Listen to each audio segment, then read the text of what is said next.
Olá e sejam muito bem-vindos a esta nossa análise sobre um dos épicos biográficos mais arrebatadores da história. Ok, vamos mergulhar de cabeça nisso, porque a gente vai acompanhar simplesmente aquela que é considerada a transformação pessoal mais dramática de toda a humanidade. É a jornada literal de um extremista implacável que, olha, acabou mudando o curso do mundo inteiro. A tensão central de toda essa história já fica muito clara logo de cara. De um lado a gente tem Saulo, o caçador. Do outro, Paulo, o caçado. Os textos históricos descrevem essas duas metades que são incrivelmente diferentes na vida desse mesmo homem. É uma mudança de trajetória, assim, de cair o queixo. Parte 1. O perseguidor implacável. Então, a origem desse cara era da mais alta elite possível. Ele era um judeu da tribo de Benjamim, nascido no polo intelectual de Tarso, e ainda por cima tinha um trunfo geopolítico super raro e poderoso na época, a cidadania romana, e isso dava a ele livre trânsito pelo império. Mas, sabe todo esse prestígio e esse brilhantismo acadêmico que ele tinha com o mestre Gamaliel? Pois é, tudo isso servia a um propósito bem sombrio, um ódio completamente cego pela fé cristã primitiva. E isso nos leva a uma cena bem visceral descrita nos relatos, que é o martírio de Estevão. Enquanto um tribunal avançava furiosamente para apedrejar esse homem que falava com tanta ousadia, as testemunhas simplesmente deixavam os mantos ali, aos pés de Saulo. O relato faz questão de destacar que ele observava tudo e aprovava friamente aquela execução. Ele era um caçador religioso extremamente metódico.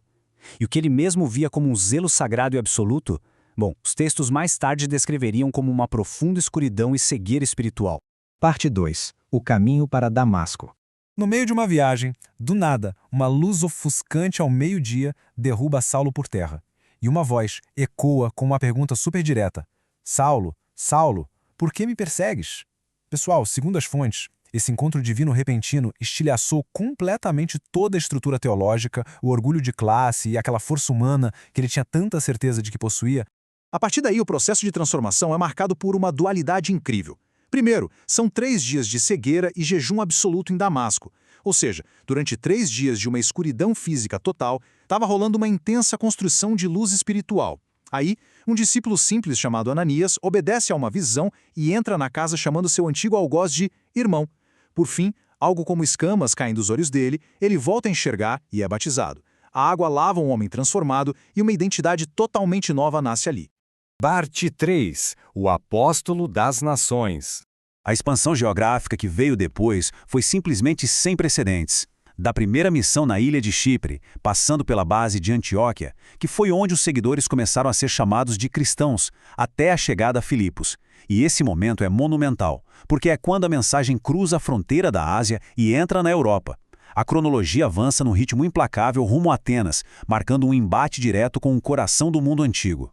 E olha, os obstáculos culturais pelo caminho eram colossais. A narrativa descreve ele batendo de frente contra absolutamente tudo. A gente fala das artimanhas mágicas de Elimas, o feiticeiro, do gigantesco sistema de comércio e idolatria da deusa Diana lá em Éfeso. E, claro, um embate mais notório, que foi o desafio à filosofia hiper-sofisticada do mundo clássico, bem ali diante do altar ao deus desconhecido em Atenas. Agora, o que é realmente fascinante de se notar nesse ponto sobre o debate no Concílio de Jerusalém é a crise teológica gigantesca que eclodiu nos bastidores. De um lado, você tem o peso implacável da tradição, exigindo o cumprimento de rituais rígidos. Do outro, a proposta revolucionária da liberdade da graça, que Paulo defendia com unhas e dentes. Os textos revelam de um jeito brilhante como a ideia de que a graça bastava acabou triunfando sobre a obrigação daqueles velhos rituais. Parte 4. Força na fraqueza. O preço físico de tudo isso, essa bagagem de provações, era estarrecedor. Em Listra, ele foi apedrejado e dado como morto, mas o resultado mostra que ele simplesmente se levanta no dia seguinte e volta a pregar. Em Filipos, ele é duramente espancado e jogado numa prisão escura. A resposta dele? Cantar à meia-noite, o que acaba convertendo o carcereiro. E no Mediterrâneo, enfrenta um naufrágio violento que termina com ele resgatando e curando nativos em Malta. É um paradoxo muito louco. O sofrimento mais profundo dele gerava constantemente os maiores momentos de redenção.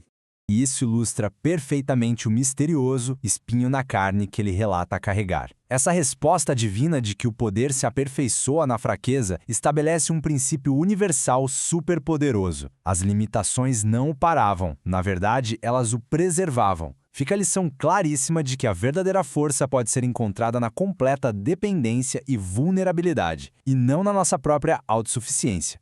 Parte 5. Prisões, tempestades e Roma. A jornada final dele é, sem exagero, assustadora. Usando seu trunfo de cidadão romano, ele apela a César. O resultado? Uma viagem onde ele enfrenta a impiedosa tempestade Euroquilão por 14 dias ininterruptos, perde o navio todo em Malta e ainda por cima tem que sobreviver à picada de uma víbora mortal. Fica super evidente nos relatos que nem os piores desastres marítimos nem os venenos poderiam parar essa missão de chegar à capital do Império. E quando ele finalmente chega a Roma, o confinamento domiciliar e as correntes não calam a missão dele de jeito nenhum. Muito pelo contrário, ele escreve textos que literalmente moldariam o pensamento ocidental. Para os Efésios, ele detalha os mistérios do corpo de Cristo. Aos Filipenses, ele transborda a alegria mesmo estando algemado. Aos Colossenses e a Filemão, fala sobre a supremacia cristã e sobre o perdão prático. Ele definitivamente não agia e nem escrevia como uma vítima, mas sim como um embaixador vitorioso. Tem um detalhe profundamente comovente e surpreendente na última carta dele a Timóteo. Paulo pede que tragam Marcos, dizendo que o rapaz é muito útil para o ministério. O detalhe é que Marcos era exatamente o jovem que o tinha abandonado lá numa jornada inicial, causando um atrito e uma divisão enormes no passado. O texto ilustra um ato lindo de reconciliação que supera antigas mágoas, mostrando na prática aquele mesmo perdão e graça que ele passou a vida inteira discursando. Parte 6. O fim da corrida. A conclusão dessa narrativa épica está cravada naquelas palavras imortais e célebres escritas a partir de uma cela fria. Ao afirmar, combati o bom combate, terminei a corrida, guardei a fé, os registros apontam que a iminente execução dele, fora das muralhas de Roma, foi encarada sem um pingo de desespero ou medo. Foi recebida com uma clareza absoluta, honra e a certeza do dever cumprido. E aí, a gente fica com esse pensamento final e super provocativo. Como é que o sangue de um único perseguidor, depois de ser radicalmente transformado, conseguiu moldar a fé de nações inteiras? É um legado que convida a gente a uma reflexão muito profunda. Compreender a escala de uma vida tão entregue assim nos mostra como os maiores pilares da história podem, com certeza, ser construídos a partir das mais improváveis redenções.